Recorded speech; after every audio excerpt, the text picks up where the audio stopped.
সবাইকে আবারও ফুড ল্যাবে স্বাগতম। আজকের রেসিপি হচ্ছে মাছের ডিমের ঝুরি এবং এটি খুব সহজেই মাত্র দুটি উপকরণ দিয়েই আপনারা তৈরি করতে পারবেন।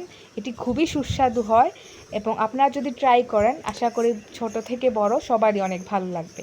তো চলুন দেখে নেওয়া যাক মাছের ডিমের ঝুরিটি তৈরি করার জন্য কী কী প্রয়োজন। তো প্রথমেই যা লাগবে তা হচ্ছে মাছের ডিম। আমি শিং মাছের ডিম নিয়েছি, আপনারা চাইলে যে কোনো বড় মাছের ডিম নিতে পারেন, ছোট ছোট টুকরা করে কেটে নেবেন।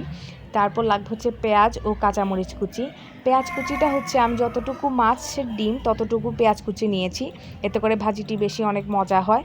আর কাঁচামরিচ আপনার পরিমাণ মতো নেবেন, যে যতটুকু ঝাল পছন্দ করেন।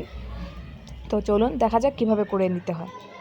প্রথমে আমি 1 টেবিল চামচ পরিমাণ মতো তেল দিয়ে দিয়েছি এবং তার সাথে হাফ চামচের কম হলুদ গুঁড়া এবং তার সাথে আমি মাছের ডিমগুলো অ্যাড করে দিচ্ছি।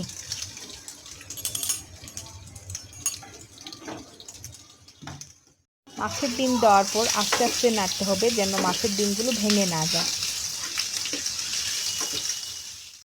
যখন মাছের ডিমগুলো অল্প একটু শক্ত হয়ে যাবে এবং কালারটা চেঞ্জ হয়ে যাবে, তখন তার সাথে আমি পেঁয়াজ কুচি ও কাঁচামরিচ কুচি অ্যাড করে দিব।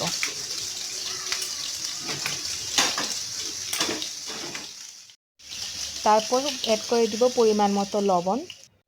সব উপকরণগুলো দেওয়ার পর ভালো মতো নাড়তে হবে।